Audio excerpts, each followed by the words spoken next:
지난 주간에 전해드렸던 말씀이 누구든지 예수를 주요 그리스도로 받아들이게 되면 마음속으로 받아들인 바로 그 순간부터 그 사람은 다시는 취소되지 않는 그런 생명, 영존하는 생명을 가지게 된다. 그런데 바로 우리가 받아들일 그 주요 그리스도이신 예수님은 삼위일체 하나님에서 아버지 파더라 불리시는 그분과 또는 스피릿 영이라 불리신 그분과 다른 어떤 둘에서도 찾아볼 수 없는 매우 독특하고 특별한 관계이심을 강조할 때 호칭이 뭐다? 독생자다 이랬습니다. 독생자는 독자가 아니다.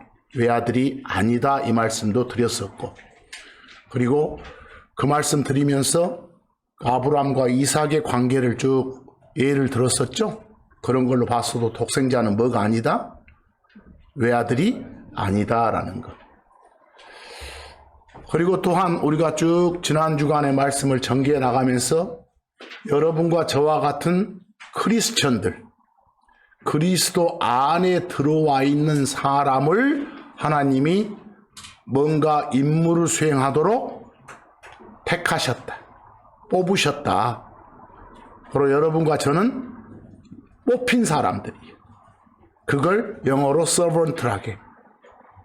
뭐 하라고 이렇게 말하겠죠. 뭐 하라고? 거기 찬양을 전하게 하라고. 그 베드로전서 2장 9절 지난 시간 말씀. 더욱더 열심을 내서 하나님이 일을 확실하게 하라고. 우리를 택하신 그 하나님을 기쁘게 해드리는 삶을 살아라고. 지난 한 주간도 그런 삶을 살고 이 자리에 오셨습니까? 쭉 한번 자신을 돌이켜 보시기 바랍니다. 자, 이 구원의 복음, 구원에 관한 말씀 그 말이죠. 복음은 모든 말씀이에요. 좀 더 풀어 말하면 지옥벌 면제 방법에 관한 말씀, 또는 낙원 가는 방법에 관한 말씀. 그 말씀은 내용이 뭐예요? 주 예수 그리스도를 믿으라 이거예요. 그 말씀이 온 인류에게 전해진 정말로 기쁜 소식이에요. 반가운 소식이고. 그래서 그 말씀을 뭐라고요? 복음 그런 거예요. 구약 39권 그리고 신약 27권으로 된 성경 66권 중에 신약 27권의 앞쪽 4권이 뭐예요? 마태복음, 마가복음, 누가복음, 요한복음이죠. 그 각각에는 이 기쁜 소식의 주인공인 예수의 십자가 죽음이 기록되어 있어요. 복음서 다해. 마태복음에서는 마태복음이 28장으로 끝나는데 27장의 죽음이 기록되어 있어요. 마가복음은 16장으로 끝나는데 15장의 죽음이 기록되어 있어요. 누가복음은 몇 장으로 끝나? 24장으로 끝나는데 23장의 죽음이 기록되어 있어요. 요한복음은 21장으로 끝나는데 18장의 죽음이 기록되어 있어요. 그래서 만약 예를 들어서 요한복음의 예를 하나 들어볼까요? 만약 하나님이신 예수께서 사람으로 오셔서 이 땅에서 하셨던 일을 다루고 있거든요. 뭐가? 요한복음이. 근데 요한복음이 21장으로 끝나지 않고 예수께서 십자가 죽음을 겪고 묻혔던 내용이 어디에 나오니까? 19장에 나오거든요. 그 19장으로 끝났다면 이건 정말 끔찍해요. 21장으로 안 끝나고. 다시 말해서 만약 예수 그리스도께서 19장 끝의 기록처럼, 요한복음 19장 끝의 기록처럼 무덤에 그대로 있었다면 혼의 구원 없어. 기독교 존재 안 해.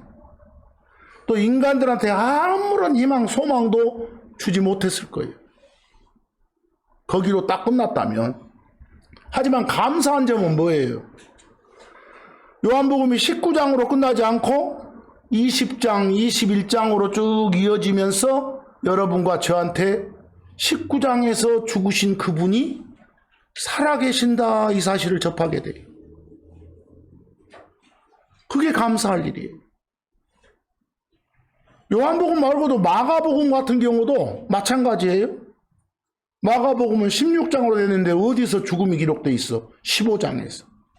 15장에서 죽으신 그분이 다시 일어나셨음을 16장이 전해줘요. 그게 감사하다는 거예요. 당신 예언대로 6월절이라 불리는 14일날, 그 첫째 달 14일 성경 유대인 달력으로 그 14일날 죽으신 그분이 17일날 일요일날 성경적 표현으로 주의 첫날 다시 일어나셨다고 16장에 기록이 되어 있어요. 그게 감사한 거예요. 그래서 거기에 마가복음 15장 37과 46절을 제가 옮겨놨죠?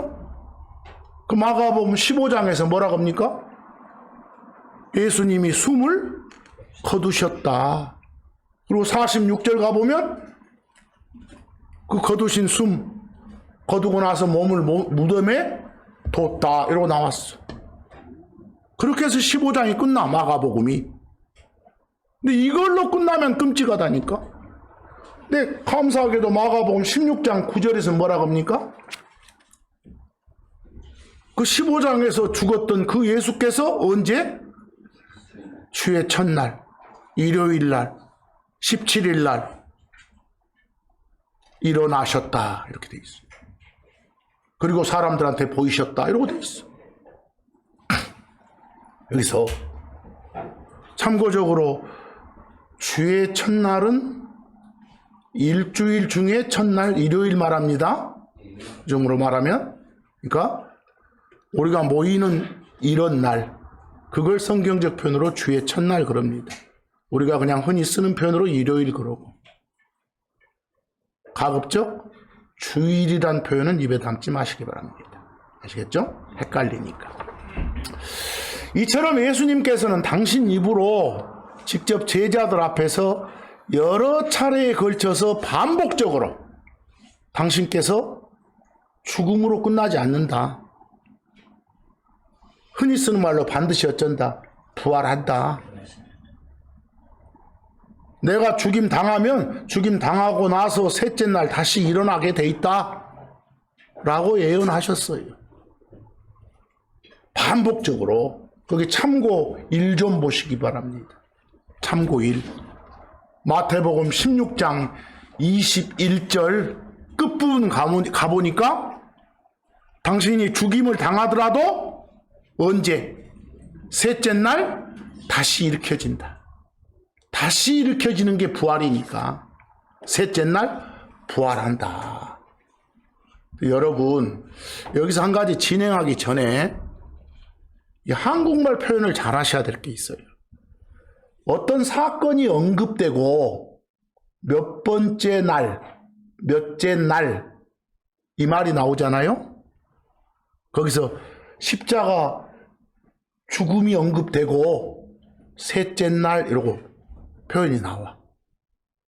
이게 어떤 사건이 언급되고 몇 번째 날 이렇게 나오면 그 사건 바로 다음 날을 첫째 날 그런 거예요. 한국말을 잘해야 돼. 그 사건 바로 다음 날을 뭐라고요? 첫째 날. 그 다음 날을 둘째 날. 그 다음 날을 뭐? 셋째 날. 그러니까 보세요. 십자가 사건이 며칠이면 14일이면 바로 다음 15일을 뭐? 첫째 날. 16일을 둘째 날. 17일을 셋째 날 그런 거예요. 좀 제가 달리 표현해 볼까요? 십자가 사건이 목요일이라면 바로 그 다음 금요일이 뭐요? 첫째 날. 토요일이 둘째 날. 일요일이 셋째 날 이 말인 것이. 표현 아시겠어요? 이건 기초 국어예요, 국어. 이 말 자체가. 그러니까 성경적 표현으로 일요일 주의 첫날이 여기서 셋째 날이 돼 있는 것이야. 또 여기서 이제 더 헷갈린 거 잘 보세요. 또한 만약에 이렇게 표현해서 어떤 사건 며칠 후 이렇게 나와. 어떤 사건 며칠 후, 십자가 죽음 3일 후, 사흘 후 이렇게 나오면 어떻게 해야 될까? 그 사건 날부터 세는 거예요. 그리고 그 숫자가 끝나고 난 다음 날을 가리키는 거예요. 예를 들어 보세요. 14일 날 십자가 사건이 있었어. 14일 날 십자가 죽음이 있었어. 그 죽음 사흘 후 그러면 언제일까? 일단 십자가 사건이 있는 그 14일부터 세. 하루. 그 다음 15일 이틀. 그 다음 16일 사흘. 그리고 그 다음 날을 사흘 후 그런 것이. 며칠을? 17일을. 이거 참 안 돼, 이게 한국 사람들이. 십자가 사건 후 셋째 날 이 말하고 십자가 사건 3일 후 이게 같은 말인데 이 산수를 못하면 안 돼. 집에서 곰곰이 다시 듣고 해보세요. 여기서. 근데 지금 하는 이런 말씀들은 제자들뿐만 아니라 이 예수님을 십자가에 못 박아 죽인 장로들, 제사장들, 서기관들 다 들었고 아는 내용이었어. 죽고 셋째 날 부활한다는 거. 그러니까 어째요? 요 예수님 죽인 다음에 막 병사들 시켜서 무덤 딱 봉인하고 단단히 지키게 하는 기록이 있잖아요. 그 사람들 다 알고 있었으니까. 여러분, 예수 그리스도 그분께서 죽었다, 묻혔다, 여기서 끝이라면 여러분과 저는 거짓을 증거하고 다니는 증인이 되버려. 왜? 우리는 예수가 어쨌다는 거? 부활했다는 걸 선포하고 가르치니까. 거기서 여러분 마음속에 어떤 믿음이 있어? 여러분, 성경이 말한 믿음이 뭐래요? 마음에 심어진 말씀이 믿음이요. 그냥 어떤 것에 대한 자기 신념, 자기 확신이 아니라 그건 세상이 말한 믿음이고 성경이 말한 믿음은 뭐요? 내 마음에 심어진 하나님의 말씀. 그게 뭐요? 믿음, 페이스 그런 거예요. 뭐 여러분과 제 마음에 심어진 하나님의 말씀은 예수 그리스도께서 죽으시고 묻히시고 다시 어쨌다?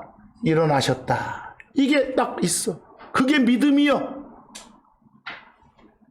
그런데 그 믿음이 헛것이 되므로 어쨌다면? 부활 안 하셨다면 이 말이요. 그러니까 죽고 묻혔다 여기서 끝이라면 예수의 피가 우리를 씻었는지조차도 확인할 길이 없어.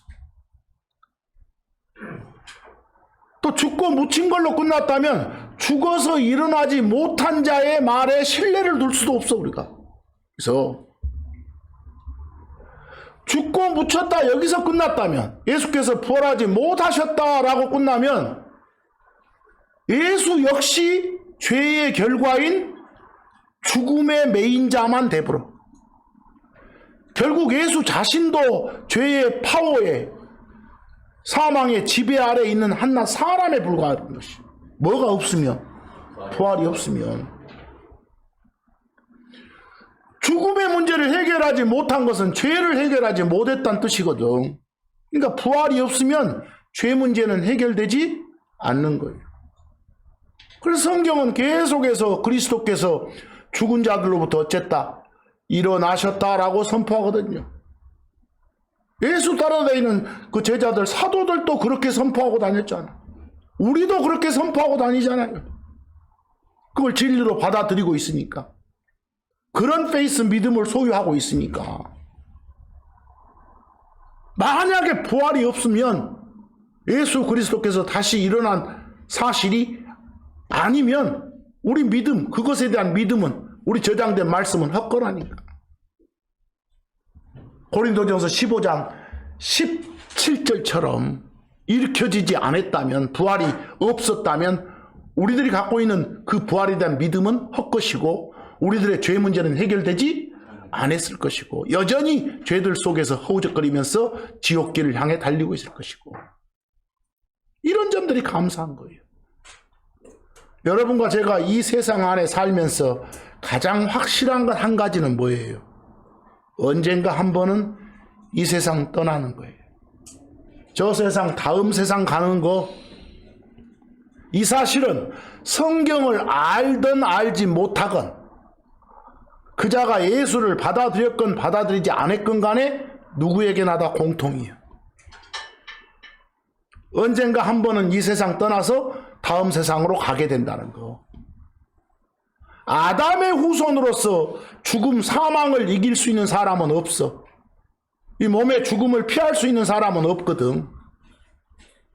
제정신 가진 사람이라면 자신이 이 몸 가지고 영원히 살 거라고 생각하거나 말할 수 있는 사람은 제정신 가진 사람은 없어.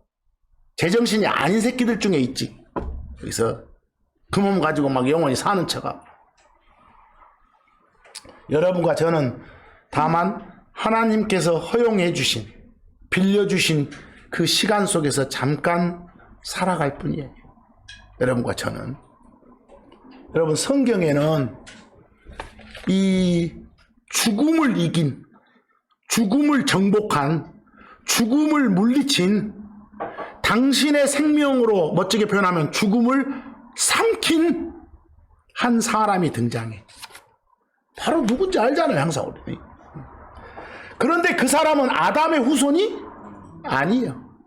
그 사람의 이름이 예수예요. 그런데 그 예수는 바로 뭐다? 하나님이시요. 하나님이 사람으로 나타나신 분이에요. 그 예수가 바로 그분이 죽음을 이겨냈어. 바로 그분이 당신의 생명으로 죽음을 삼켰어. 그걸 가리켜 성경은 뭐라 한다? 부활 그래. 그걸 가리켜 부활이라고 해.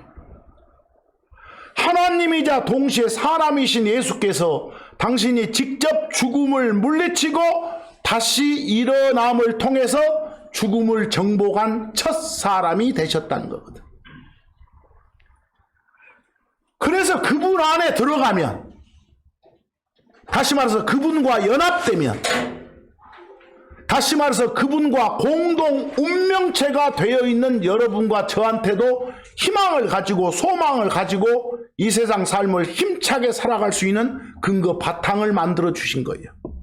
그게 오늘 노래에서도 나왔지만 할렐루야, 감사합니다, 주를 찬양해야 될 것이죠. 그런 점들이. 당신 자신의 죽음을 통해서 죽음의 파워를 가진 마귀를 부수셨어. 예수께서 평생토록 죽음에 대한 두려움으로 인해 속박되었던 사람들을 죄들 속에서 건져내 주시려고, 그러시려고 사람 모양을 위해서 이 땅에 오신 하나님이 십자가에 못 박힌 채 피 흘려 죽으시고 묻히셨다가 죽은 자들로부터 쟀다, 다시 일어났다. 그 다시 일어난 게 뭐라고요? 부활. 그걸 통해서 당신이 하나님이란 사실을 파워 있게 드러낸 거예요. 사람은 그렇게 못하니까. 근데 십자가에서 그 숨 거뒀을 때는 아무도 그 예수를 하나님으로 받아들이지 못했어. 심지어 십자가의 죽음은 절절절 따라다니던 그 제자들한테도 의심과 불신을 던졌으니까. 하지만 이 제자들도 어쨌어? 예수 그리스도의 뭘 통해서? 다시 일어나신 부활을 통해서 그 전과는 비교할 수 없는 강한 확신으로 그분이 하나님임을 믿고 선포할 수 있게 됐던 거예요. 이 시대를 사는 여러분과 저도 이 부활의 사건을 통해서 죽음의 파워를 가진 마귀를 때려 부수시고 죽음의 공포에서 건져주신 우리 주 하나님께 감사의 말씀을 드리는 그런 은혜를 갖자고 말입니다. 보세요. 로마서 1장 4절 말씀이 그 맛이에요. 부활을 통해서 그분이 뭐라는 걸? 하나님이란 사실을 밝히 드러내셨느니라. 하나님의 아들이 아니라 아들이신 하나님이라는 거. 한국말로 하나님의 아들 하면 종속이야. 누가 뭐라고 궤변을 늘어놓더라도. 그게 5분 동격이야. 아들이라 불리신 그 하나님, 참 하나님이란 사실을 드러내셨다. 이렇게. 이해되십니까? 그래야 신성 모독이 안 돼. 만약 예수님께서 십자가에서 피 흘려 죽으시고 묻히신 다음에 부활하지 못했다면, 에이 뭐야 하나님이 죽는다냐? 그게 말이 되냐? 야 죽는 게 사람이지 뭐 하나님이라고 할 수 있어? 이런 등등의 의심과 논쟁이 난무했을 거예요. 못 일어났으면.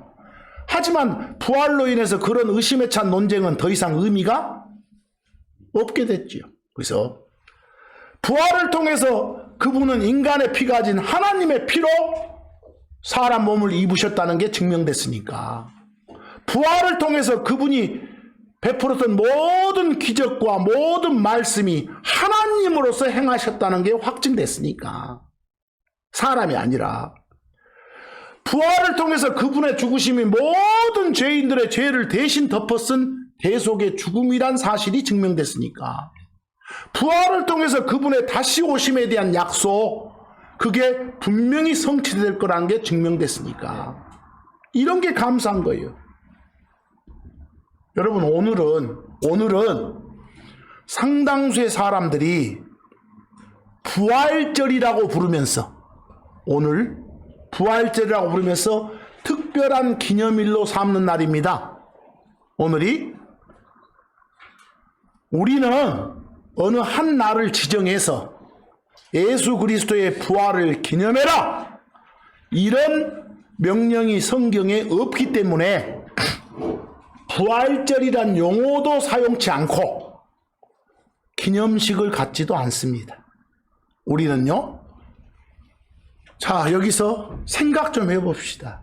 여러분, 지금까지 계속 언급해 왔는데 부활이 뭔지 아세요? 부활. 세상이 말하는 부활하고 성경이 말하는 부활의 차이를 명확히 아시냐 이 말입니다. 세상이 말하는 부활이 뭐요? 성경이 말하는 부활하고 어떤 차이가 있는지 알아보기 전에 세상이 말하는 부활, 예를 들면 사람이 죽었다가 막 다시 살아났다, 이걸 세상은 뭐라고요? 부활 그러죠. 근데 그것뿐만 아니라 추운 겨울철 내내 날이 추워서 제 기능을 다하지 못하고 있던 동물, 식물을 포함한 만물이 날이 풀리면서 다시 막 꿈틀거리잖아요.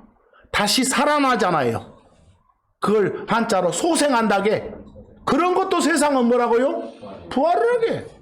그런 것도. 더 나아가서 우리 막 본고사 부활 이 말 들어봤죠? 폐지됐던 그런 제도를 다시 실행하는 것도 뭐라고요? 부활이라게. 심지어 어떤 사람이 사업 실패했어. 그 실패의 좌절과 고통에 막 쌓여 있었어. 근데 그 사람의 불굴의 정신력, 포기하지 않는 집념으로 오뚜기처럼 우뚝 다시 선 것도 뭐라고요? 부활했다게. 거기서 다 세상이 말하는 부활이요. 아주 경제 불황이 심해 침체된 경제 불황에서 다시 회복된 것도 경제 부흥, 경제 부활 이 말 써. 온갖 다 해서. 심지어 여러분들 우리 성경에 보면 범법과 죄들 속에서 죽었던 사람을 다시 살려준 게 구원이죠. 그런 것도 죽었던 걸 다시 살렸으니까 세상적 의미로 뭐요? 부활 그럴 수 있어. 이스라엘 지금 빌빌 싸고 있지만 나중에 이방인들의 때가 끝나면 하나님이 회복시켜 주잖아요. 다시 예전에 어떤 파워를 갖게 해주잖아요. 그런 것도 세상적 의미로는 다 뭐요? 부활이고 부흥이요. 거기서 심지어 우리가 날마다 이 말씀으로 막 새롭게 된다고 하죠. 그런 것도 세상적 의미로 뭐요? 부활을 할 수 있는 거예요. 다 쓸 수 있는 거예요. 성경에 보면 나사로 죽었다 살아나죠? 그런 것도 다 뭐라고요? 부활을 할 수 있는 거예요. 세상적 의미로. 그러나 내가 지금까지 말한 거 어느 하나도 성경적 부활 아니요. 이해하시겠어요? 어느 하나도 성경이 말한 부활 아니요. 여러분, 요 킹제임 성경에 부활, 영어로 resurrection 이렇게 되어 있는데 그게 한 40 몇 번 나와. 43번인가 나온 것 같아. 세보니까. 그래서 근데 전부 읽어보면 공통점이 나와. 성경이 말한 부활이 무엇인가 이렇게요. 제가 거기 클로바 표시해놓고 세상 사전의 정의를 그대로 옮겨놨어. 부활 해가지고 다시 부자에다가 살아난다 할 때 살 활자, 그 네이버 사전을 그대로 옮겼습니다. 찾았더니 첫째 뜻이 죽었다가 다시 살아나는 게 뭐다? 부활이다 이러고 됐습니다. 또 하나 뜻은 쇠퇴하거나 폐지된 것이 다시 성하게 된 것이 뭐다? 부활이다 이러고 됐습니다. 그리고 막 세 번째로 가면 뭐 기독교에서는 뭐라고 이러고 써놨어요. 여러 가지 있어요. 이런 것들이 뭐가 말하는? 세상이 말하는 부활입니다. 뭐 세상이 말하는 부활의 정의하고 성경이 말하는 부활은 다르다고. 이 차이를 잘 하셔야 돼, 지금부터. 거기 별표에 영어 단어를 하나 적어놨습니다. resurrection이라고. resurrection. 단어가 좀 길고 어렵죠? 학생들은 꼭 외워두시기 바랍니다. 필요한 단어입니다. 그 resurrection 할 때 앞에 RE가 다시 또 again 그 말이야. RE 다음에 SUR은 아래로 누워진 게 아니라 딱 세워지는 거, 업, 위로 그 말이야. 그리고 REC는 똑바로, 바로, straight 그 말이고. 어떤 상태를 나타낸 말이 TION이에요. 그러니까 보세요. 몸이 이렇게 누워 있었어. 누워진 몸이 위로 똑바로 세워진 상태. 단어를 풀면 그렇게 돼 있어. 누워져 있던 것이 위로 똑바로 세워진 상태. 이게 뭐라고요? resurrection 그래. 그걸 흔히들 하는 말로 부활 그래. 자, 성경이 말하는 resurrection 부활이 뭘까? 거기 요한복음 5장 28절하고 고린도전서 15장 52절로 정의를 한번 내려보랍니다. 거기서 그 두 구절 말씀으로 우선 간략한 정의를 내리자면, 무덤에 누워있던 몸이 새로운 재질의 몸으로 바뀌어서, 무덤에 누워있던 몸은 썩는 재질의 몸이요. 근데 그게 썩지 않는 재질의 몸으로 바뀌어가지고 다시 똑바로 일어서는 거. 이게 뭐다? 성경이 말한 부활. 뿐만 아니라 고린도전서 15장 52절에 따르면 무덤에 누워있지 않더라도, 예수님 오실 때 보세요. 그때 이렇게 걸어다니는 사람들 있잖아요. 그 사람들도 순간 몸이 바뀐다니까.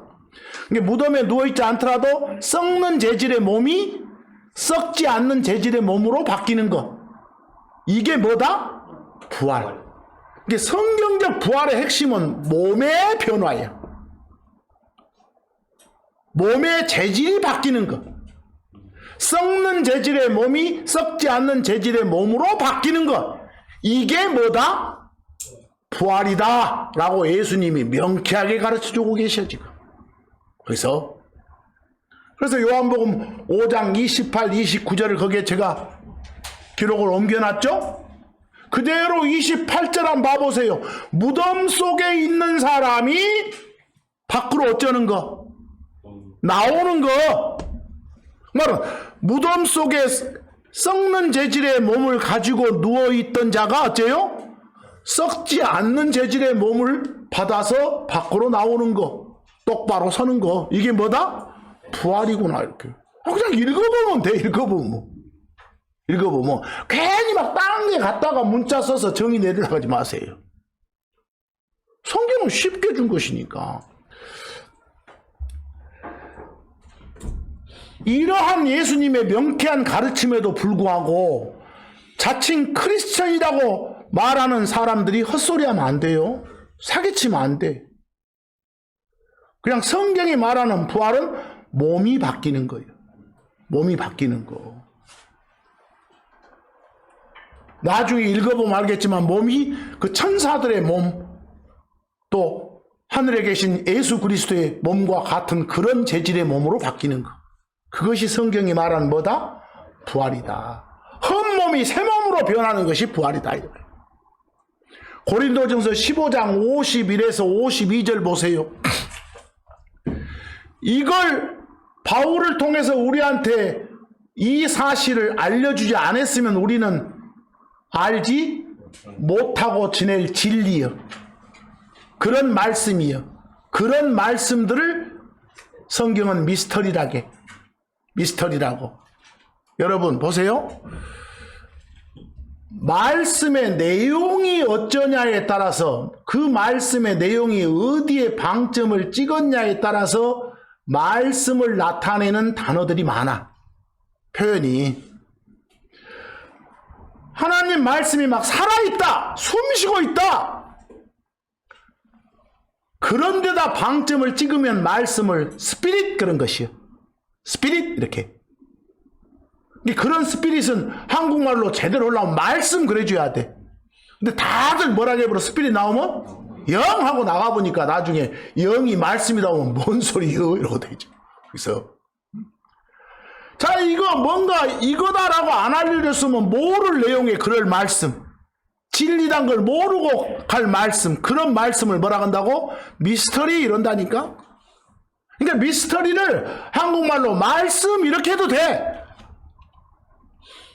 그럼 가지고 막 이건 비밀이니 신비니 뭐라 해서 하지 말고 제발. 그래서 그냥 그거 말갈보 싫으면 그냥 영어 음으로 미스터리 그렇게 하세요.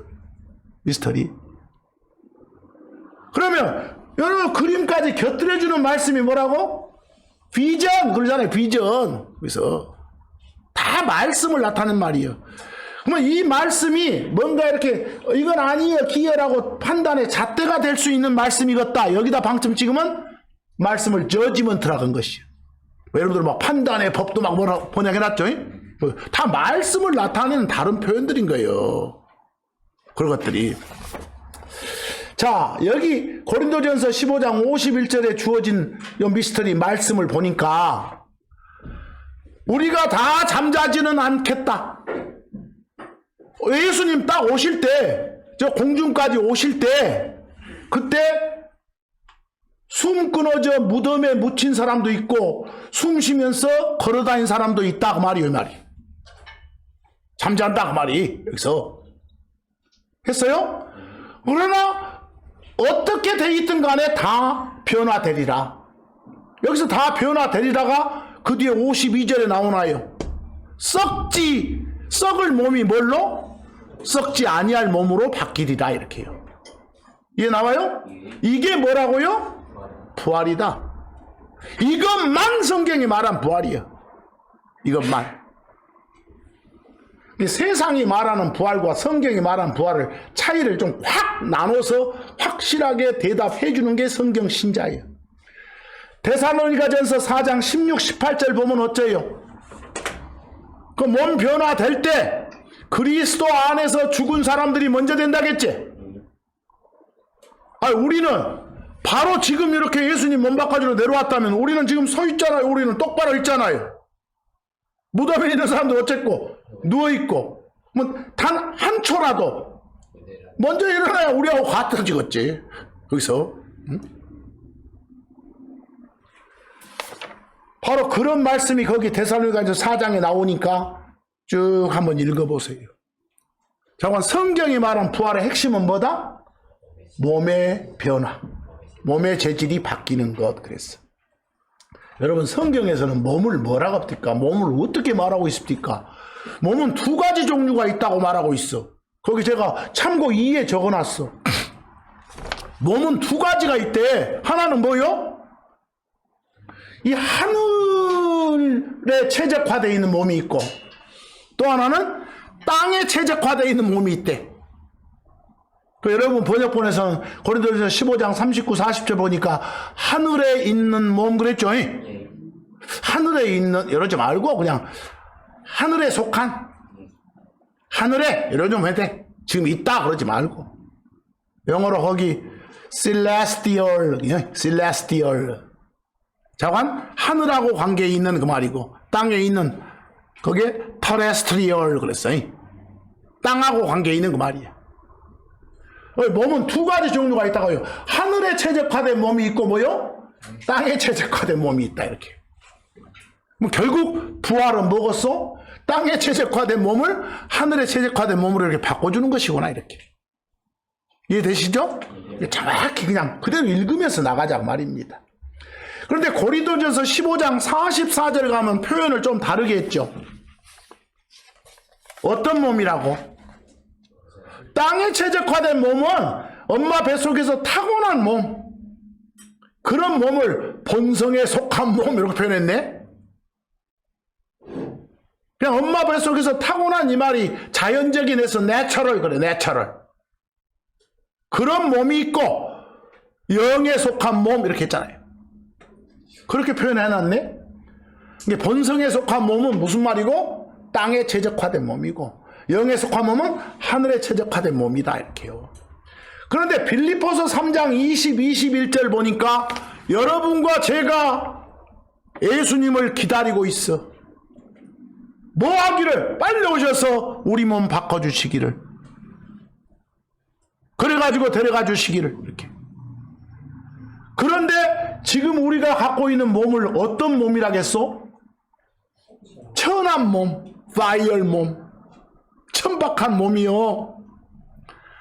땅에 최적화된 지금 갖고 있는 이 몸은 천한 몸이라니까. 그 천한 몸을 안 천한 몸으로, 영광스러운 몸으로, 글로리어스한 몸으로 바꿔주시기를 기다리고 있어. 결국은 이렇게 몸 재질 바꿔주는 게 무엇이구나? 부활이구나. 편하게 생각하세요. 편하게. 그 전제 조건을 여러분 참고 삼으로 한번 보세요. 열왕기상 17장 17절하고 22절은 그 사르밧이란 동네가 나오거든요. 또 대언자 중에 엘리야가 나오고, 엘리야가 기도해가지고 그 사르밧 지역의 어떤 과부 아들이 숨 끊어졌는데 그걸 살려준 사건이에요. 그걸 지금 거기다 그 집에 여주인 되는 여인의 아들이 병들었는데 숨이 끊어졌더라. 근데 22절 엘리야가 기도해서 살아났더라 이렇게 있죠. 이거 세상이 말하는 뭐예요?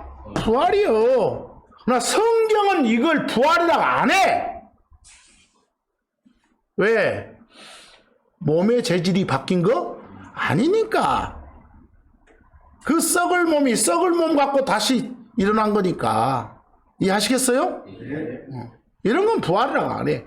그러니까 이걸 정확하게 구분을 안 해놓으면 이제 헷갈리게 돼 있어. 마가복음 5장 35절 41에서 42절 그 예수님이 이 땅에서 활동하고 계실 때도 어떤 그 회당 관리자가 야이로라는 사람이 있었어. 근데 그 사람 딸이 죽었던 일이 있었다니까. 그걸 다시 살려줘. 예수님이. 그 회당에 치리자 나왔고 그 딸이 어쨌다? 죽었다. 다른 데 읽으면 야이로요. 이 사람 이름이. 그 딸이 죽었어. 근데 41절처럼 아가 일어나라 했더니 일어나서 걸어다니더라 그랬어요. 이것도 세상이 말하는 뭔데? 부활인데 우리가 성경이 말한 부활은 아니라는 거예요. 이해하겠어요? 몸의 재질이 바뀐 거 아니니까. 거기 그 히브리어로 뭐 아람어로 소녀야 일어나라 이렇게 할 때 뭐라고요? 못하. 달리다 하고 쿰이하고는 떨어져야 돼요. 붙였으면 안 되겠죠? 두 단어니까. 달리다가 소녀 이 말이고 쿰이가 일어나라 이 말이니까. 이해하겠죠? 여러분들 보통 그 히브리어에서 바가 뭐예요? 바가 아들이란 말 많죠? 바 예수 하면 뭔 소리요? 예수의 아들. 그러니까 저 제자들 할 때 바돌로메 이러면 안 되고 바돌로메 그래야 돼요. 바돌로메 이렇게. 돌로메의 아들 이런 식으로. 근데 우리가 그냥 막 붙여서 바돌로메 뭐라고 해보죠. 발음할 때 조심하셔야 돼요. 이제 요한복음 11장 17절 43에서 44절 나사로 이야기가 나와. 나사로가 숨 끊어져 가지고 무덤에 나흘간 있었어. 그 나사로를 예수님이 나와라 했더니 파떡파떡 나오자네. 어떤 몸으로? 썩는 재질의 몸 그대로. 이해하겠어? 이런 것도 세상이 말하는 뭐지만 부활이지만 성경이 말하는 부활은 아니다 그 말이요. 여러분들 이제 좀 조심해야 될 때가 있어요. 에베소서 2장 1에서 7절 한번 봐보세요. 거기서 제가 1절하고 5절만 옮겨놨어. 보여요? 여러분, 범법과 죄들 가운데 죽었던 여러분을 예수께서 살려주셨습니다. 이랬어?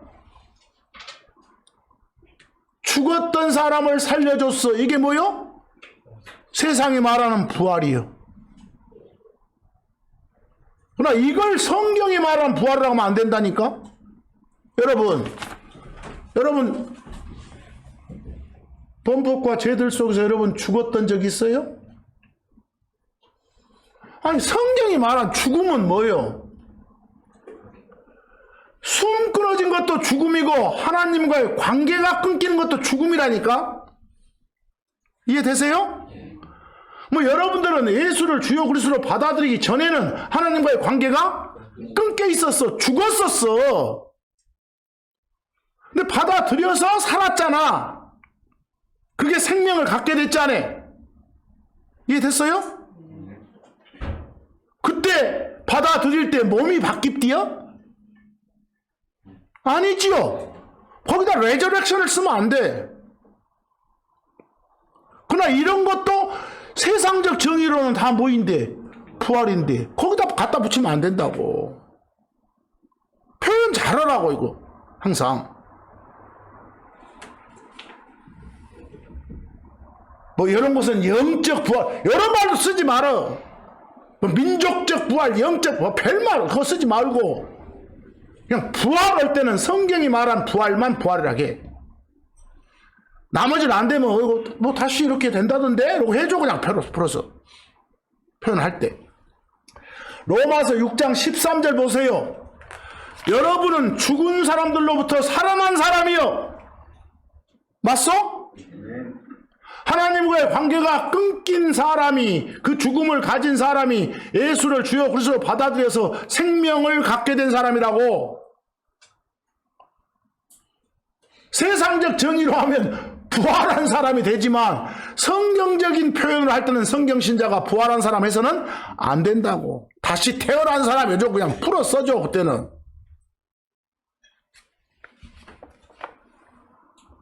지금까지 살펴본 여러 구절의 내용, 세상적 정의의 부활에는 포함될 수 있지만 성경이 정의하는 그런 부활은 아니다는 거. 앞으로 성경 신자로서 여러분 표현에 주의하고 사세요.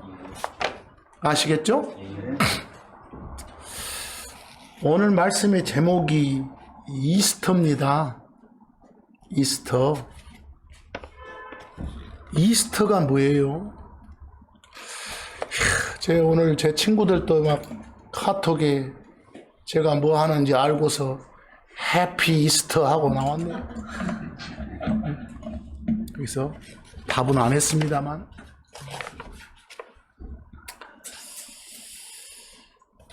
거기 한번 보기 바랍니다. 여러분 이스터 성경에 나와요 안 나와요? 나와요. 킹제임스 성경에 나와요. 킹제임스 성경 제외하고 다른 성경이라 부르는 어떤 책에도 나오지 않아요. 킹제임스 성경에만 있는 용어예요. 이스터가. 여러분 예수님이 십자가에서 못 박혀 죽으신 그곳이 히브리어로 골고다죠. 헬라어로 갈보리예요. 갈보리가 성경에 나와요, 안 나와요? 킹제임스 성경만 나오고 다른 책에서는 안 나와요. 근데 희한하게도 킹제임스 성경 사용 안 한 사람들이 갈보리라는 말은 잘 쓰죠? 그래서 성경에도 없는데 찬송가 부를 때 가사에 많이 넣죠? 그래서 나 갈보리는 킹제임스 성경만 나와요. 그러듯이 여기 뭣도 이스터도 킹제임스 성경만 나와요.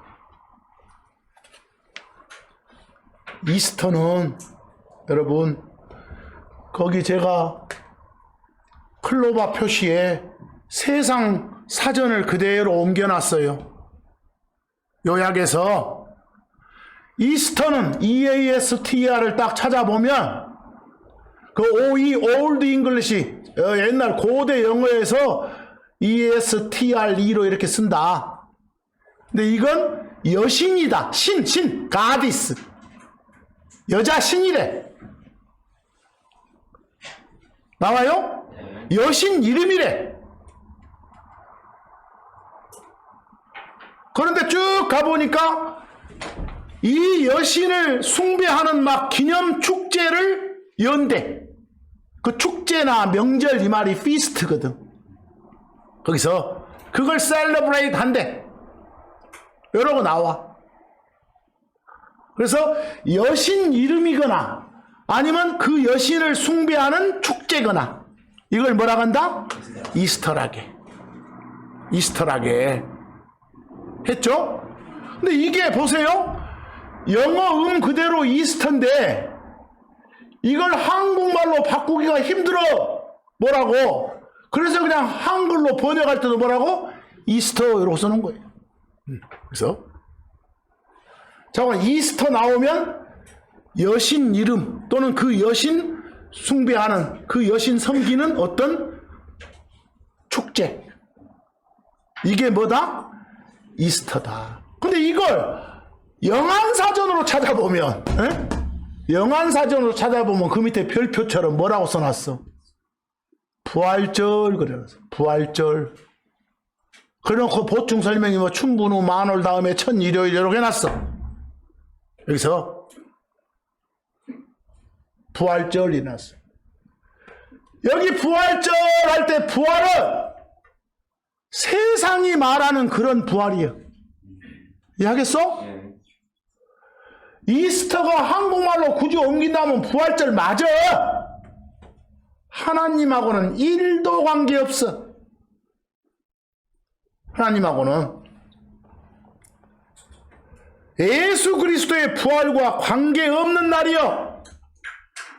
하나님한테 갖다 맞추면 큰일 나. 이거 이스터란 말을. 이스터는 아까 뭐라고요? 여신이나 여신 축제 그냥 이름이라니까. 이스터가. 여러분 참고적으로 이 밤하고 낮의 길이가 같아지는 때가 1년에 2번 있다게. 밤하고 낮의 길이가 똑같아지는 때가. 그 중에서 겨울 추위가 끝나는 시점부터 낮의 길이가 더 길어지기 시작해. 겨울 추위가 끝나는 시점부터. 다시 말해서 햇빛 양이 더 많아지는 시점이 있다는 말이에요. 그때가 되면 밤하고 낮의 길이가 딱 같았다가 이제 낮의 길이가 좀씩이라도 더 많아지는 시점. 그때부터 어째요? 그때가 되면 추운 겨울 내내 움츠려 있던 동물, 식물을 포함한 만물이 기지개를 켜는 시기가 돼. 세상 정의로 뭐 하는 시기? 소생하고 부활하는 시기가 돼. 근데 유럽 사람들은 전통적으로 바로 그런 시기를 매우 중요하게 여겨왔어. 왜? 어둠보단 빛이 더 많아지고 추위 속에 움츠려 있던 만물이 싹 트면서 생명의 기지개를 켜는, 지그들 말로 부활하는 기쁨의 시기를 보고 축제를 가졌어. 세상 사전적 의미의 소생, 부활이 시작되는 시점으로 여겼어. 그게 다 빛을 관리하고 새 생명을 주는 하나님이 아니라 자기들 믿기로 빛을 관리하고 새 생명을 주는 자기들이 섬기는 태양신이 바알이라고 있어. 그 바알의 짝꿍 여자가 이스터예요. 이 이스터 신의 은총이라고 여겨왔어, 유럽인들은. 그리고 그 사람들이 기념했던 축제가 바로 영어로 뭐라고요? 영어로 이스터예요. 우리말로는 그 그대로 가져와서 이스터라게. 그러나 굳이 번역한다면 부활절 맞아. 부활절 맞아. 모든 것이 일조량 많아지면서 다시 소생하는 그런 때니까. 그러나 하나님과 아무 관계없는, 성경과는 전혀 무관한 그런 의미, 세상적 의미의 뭐라고? 부활절이에요. 이것은. 이해하겠어요? 이거 잘 하셔야 돼, 이거. 그런데요, 여러분, 여기서 설명이 기니까 좀 잘 들으셔야 돼. 그런데 요 이스터하고 이스터 여신 섬기는 이 축제 있던 때하고 거의 같은 시기에 유대인들, 이스라엘 사람들의 경우에는 이집트 속박에서 구출해 주신, 해방시켜 주신 하나님께 감사드리는 날이 비슷한 시기에 있어. 해방 기념일, 그게 뭐예요? 6월절이에요. 이스라엘 해방 기념일이 뭐라고요? 6월절. 그놈하고 요 여신 축제인 이스터하고 거의 같은 시기라니까. 시기가. 그래서 여기까지 왔어요? 그런데 이제 심각한 것이, 보세요. 이스라엘의 그 해방 기념일, 6월절이라고 부르는 해방 기념일은 영어로 패스오버라게. 영어로. 그러나 그 여신 축제는 그대로 그냥 영어 음으로 뭐라고요? 이스터. 해방 기념일은 영어로는 패스오버, 한국말로는 6월절 그러고, 그 여신 축제는 거의 같은 시기지만 영어로 뭐요? 이스터. 한국말로 적당한 게 없으니까 뭐? 이스터 이렇게 한다고 지금. 여러분 번역 보내. 자, 거기 제가 패스오버라고나 적어놨어. 화끈하게 설명을 들으셔야 돼, 이것은. 패스오버. 패스오버 하면 얼른 떠오르는 한국말이 뭐요? 6월절. 그래서 6월절 이렇게. 6월절에 6월은 5월 6월이 아니라겠어요. 넘을 6주, 넘을 6, 넘을 월, 넘어가는 시기, 지나가는 거. 문제가 유대인들이 이집트로부터 구출해 준 것에 대해서 하나님께 감사드리면서 기념하는 날을 이 가리키는 6월절 패스오버하고 비슷한 시기에 아까 뭐 있다겠어요? 그 로마인 이집트인들이 막 다산과 풍요를 가져다 준다고 믿는 자기들의 우상신 이스터한테 감사하고 기념한 날을 가리키는 단어 뭐? 이스터. 요 기간이 비슷한 시기라겠죠. 근데 이제 여기서 심각한 게 있어요. 심각한 게. 요 해방 기념일하고, 해방 기념일이 영어로 뭐요? 패스오버. 이거 요 여신 축제는 뭐고? 이스터. 패스오버나 이스터나 영어로 옮기기 전에, 신약은 영어로 옮기기 전에 헬라어였어. 헬라어로 가면 요거 똑같아 불어. 둘 다 파스카예요. 알겠어요? 요즘 오늘 헷갈려도 잘 들으셔야 됩니다. 어디 패스오버도 헬라어로는 뭐고? 파스카. 이스터도 뭐요? 파스카.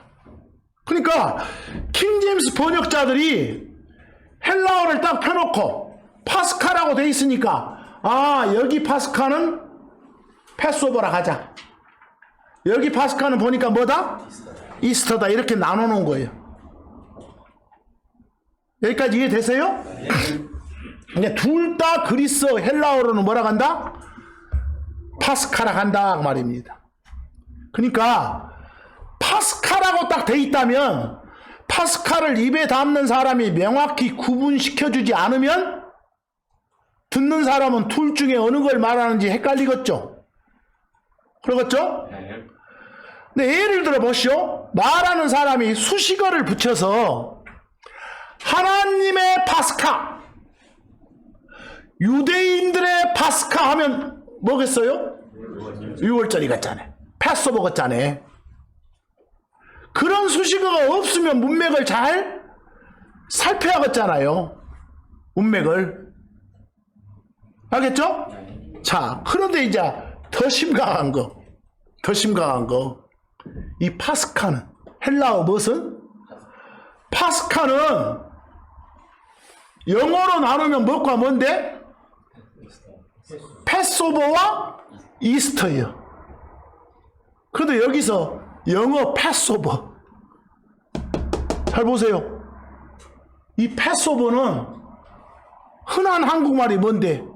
유월절인데, 유월절이란 뜻만 있는 게 아니라 그때 잡아먹는 양도 패스오버라게. 그때 잡아먹는 것도 양도 패스오버 했어요?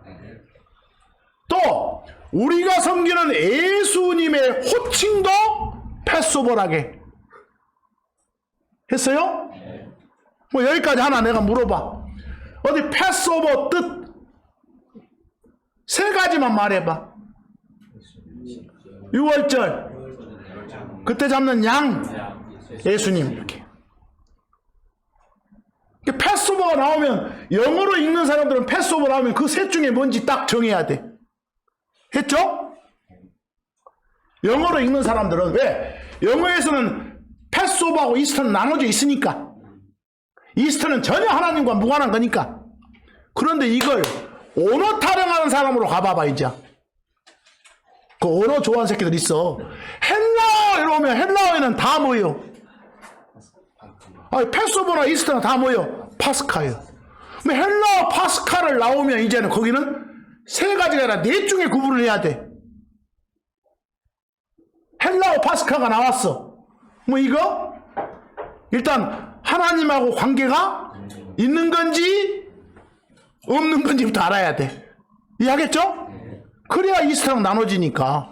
하나님하고 관계가 있다면 또 거기서 유월절인지 양인지 예수 호칭인지 알아야 돼. 또. 얼마나 복잡하겠어. 영어로 나눠져 나서 감사할 일이지. 여기서. 여기까지 이해되세요?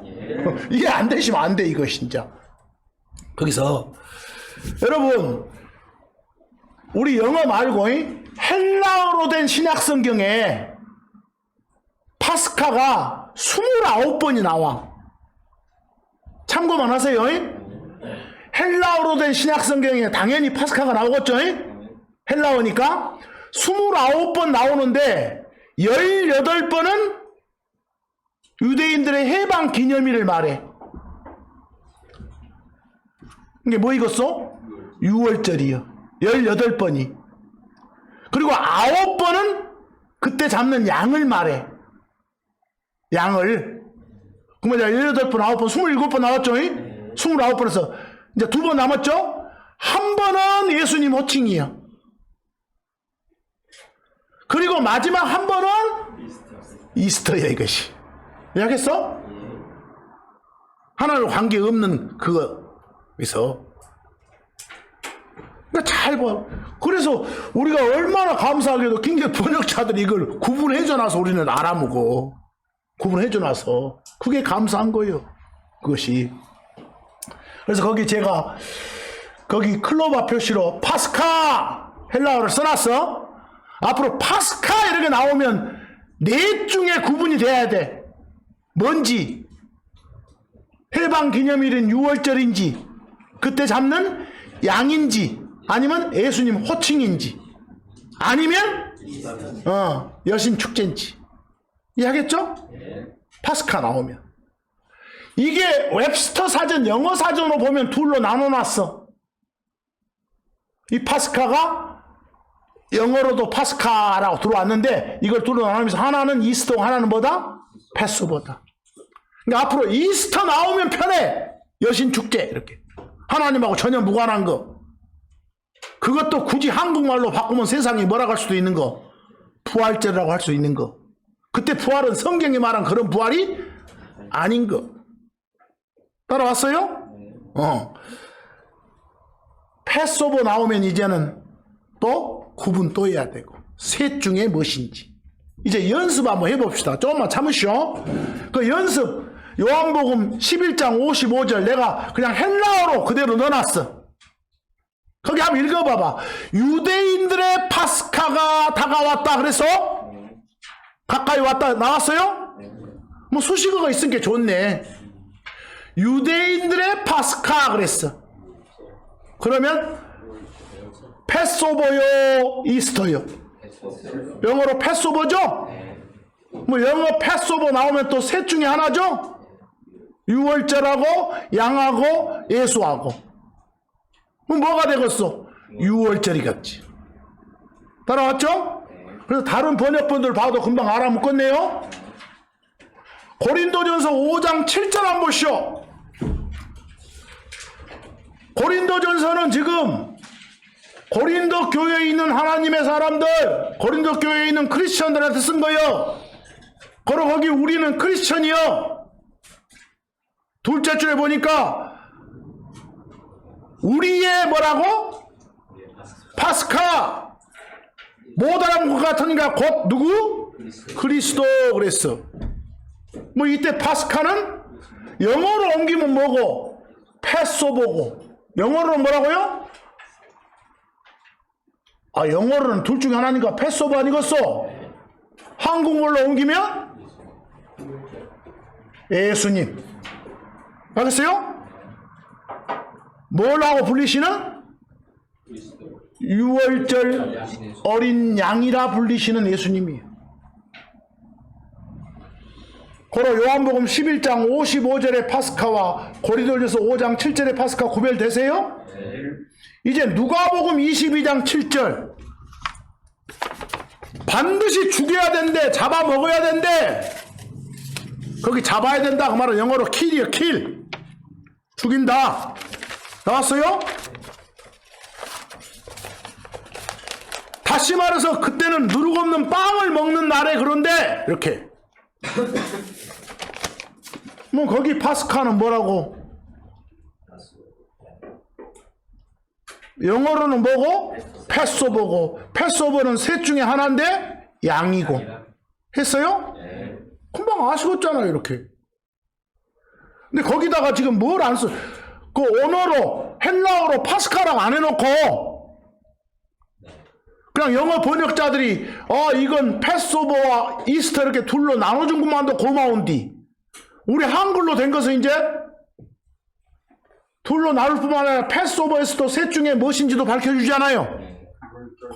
그러죠? 얼마나 감사해. 얼마나 좋소. 눈으로 보기만 하면 된디. 사도행전 12장 4절 여기를 잘 봐야 돼. 사도행전 12장 4절. 여러분 예수님 그 탄생 당시에 왕이 헤롯이죠. 네. 근데 십자가 막 사건 있을 때 왕도 헤롯이죠. 성경에는 여러 헤롯이 나오죠. 예수 탄생 당시의 왕은 할아버지 헤롯이요. 십자가 사건 때는 손자 헤롯이고.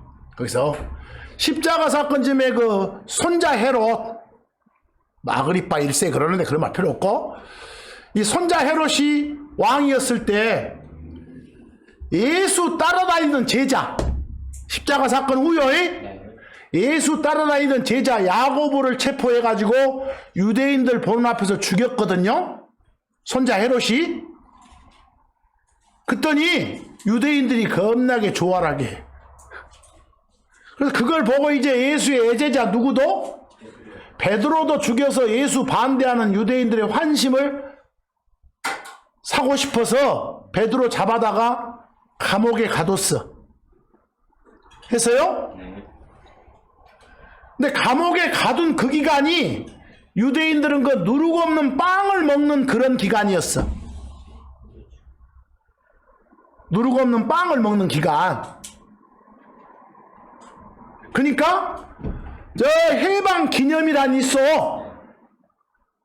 유대인들 해방 기념일이 있는 그런 때예요. 그래서 생각해 보세요. 비슷한 시기에 뭐 또 있다고요? 지금 로마가 잡고 있어, 거기를. 속국이요. 일본 놈이 우리 갖고 있을 때 일본 명절 다 세듯이.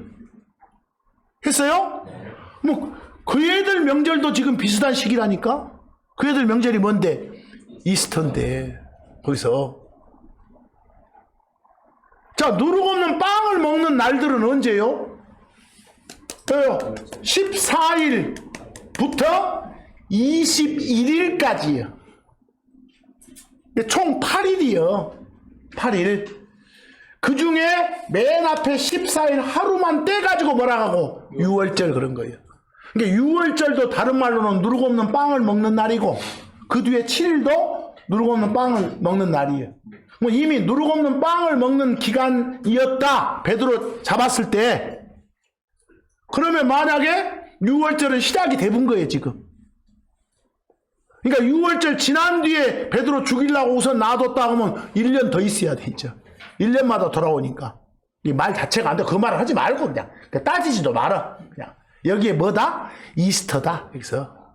그래서 거기 사도행전 12장 4절에 뭐단 뒤에 우선 가둬놨다가 언제?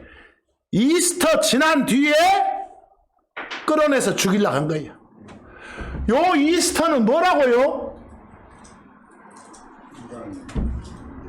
여신축제라니까? 여신축제? 이거 그리스어로는 뭐라게? 헬라어로는 뭐라고? 파스카. 파스카. 어디 파스카란 헬라어가 영어로는 두 개라니까 뭐? 이스터하고 패스오버. 이제 영어에서 이스터는 그대로지만 패스오버는 또 셋으로 또 쪼개진다니까? 한국말로 옮길 때는. 여기요 파스카가 지난 뒤에 이랬는데 이 파스카를 킹제임스 번역자들은 이스터라고 해놓은 거예요. 알겠어? 그런데 다른 번역본들 보면 다 뭐라고 해줬어? 패스오버라고 해본 거예요. 이해하겠어요? 이 시대적 배경이 지금 누가 설치는 때요? 로마인들이 설치는 때 저그들 명절 다 지켜. 여기서 그래서 막 어떤 사람들은 이거 뭐 패스오버라고 해야 되는데 잘못했다고 뭐 웃기는 새끼들 없어. 별로 놈 다 있어. 논리적으로도 말이 안 되는데. 거기 참고 4좀 한번 봐보세요. 참고 4. 금방 그 베드로 잡아 넣게 된 배경이 나오지? 그런데 3절 끝에 가보니까 그때가 뭐라고요? 참고 4, 사도행전 12장 3절 끝에 가보니까 그때는 The days of unleavened bread이더라 했죠. 오른쪽에 설명해놨죠. 누룩 없는 빵을 먹는 기간이었다 이렇게. 제가 질문, 누룩 없는 빵을 먹는 기간이 며칠간입니까? 8일간입니다. 거기 출애굽기 12장 18절 보면 나오잖아요. 며칠부터 며칠까지. 또 저녁 아침 이런 말 따지지 말고 제발 날만 따져. 14일부터 언제? 21일까지 며칠? 8일간. 그 중에서 14하루를 뭐라고 한다? 6월절 이렇게 말해. 이해하겠어요? 뭐 이 기간 중이었다 그 말은 이미 이제 다음 6월절은 1년 뒤에 가야 했어. 이해하시겠죠? 다음 6월절 지나고 난 뒤에 죽인다고 하면 1년 있다가 죽여야 돼. 말도 안 되겠잖아. 자, 봐. 이와 비슷한 시기에 있는 저그들 명절, 저그들 기분 좋게 죽이면 더 기분 좋으니까 띵까띵까 하고 이놈의 새끼들. 그놈 뒤에 죽이려고 했다 이렇게. 이해되시죠? 아무것도 아니야. 읽어보면. 제가 예를 들어서 이런 표현 한번 봐봐봐. 우리 이번에는 이 파스카를 성대하게 치릅시다. 내가 헬라어 쓰고 있어. 파스카를 성대하게 치릅시다. 이 말이 베드로, 요한, 야고보 이 사람들 대화에서 나왔다고 해봐. 6월절이겠죠. 로마 총독 빌라도하고 로마 법대로 그 대신 집행 통치하는 꼭두각시 왕 헤롯하고 둘이 대화다 나왔다고 해봐. 이스터지 그것은. 이해하겠어요? 네. 아무것도 아니에요, 이런 거 보면. 그래서. 근데 심각한 게 뭐라겠어. 이 그리스도 파스카가 영어로 바뀌고 한글로 바뀌는 거라니까. 영어로 바뀔 때는 하나님 쪽이면 뭐라고 하고 패스오버라고 하고 우상심 쪽이면 뭐? 이스터라고 한다고 말이요. 근데 이거 이제 한글로 바뀔 때는 이제 패스오버를 또 세 조각 또 내야 되고. 하시겠죠? 네. 이거 금방 알아, 금방 알아. 여기서. 제가 거기 연습이라고 하나 해봤어. 연습이라고. 한번 구분 한번 해봐봐. 베드로, 요한, 야고보 이 사람들이 파스카를 기념했다. 이럴 때는 뭐 같아? 6월절 같죠? 그러나 빌라도랑 그 막 헤롯이 기념했던 파스카면 이스터 같아. 아, 이 새끼들이 뭐 6월절 새겼어? 그래서? 응? 그렇겠죠? 네. 세 번째처럼 파스카를 기념한다 하면 이건 문맥을 봐야 돼. 그래야겠죠? 네. 어떤 그 해방 기념일을 기념하는 건지 여신 축제를 거행하는 건지 하겠죠? 네. 이런 걸 잘 보라고 이거지. 이렇게만 나오면 3번처럼 나오면 그러나 4번처럼 파스카를 먹는다 잡아먹는다 이러고 나오면 편하겠지. 양인갑다. 영어로는 패스오버고 한국말로는 양이구나. 6월절 어린 양이구나. 5번처럼 파스카이신 하나님이 예수십니다. 당연히 예수의 호칭이죠. 그러죠? 영어로는 패스오버겠잖아요. 뭐가 어렵습니까? 그래서 아무것도 아닌데 읽어보면 고로 여러분 오늘 제목 가장 중요한 건 오늘 성경이 말하는 부활. 얼마나 지금 나는 희망차 죽겠어. 네이버 몸뚱아리 미치겠어 날마다. 간호도 못 오고. 이거 바꿔준다는데 새 몸으로. 곧 오신다는데.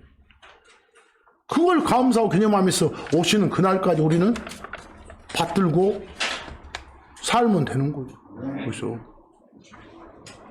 오늘 제목을 제가 일부러 이스터라고 달아놓은 것은 아까도 말했지만 막 이렇게 문자 메시지로 해피 이스터 와보니까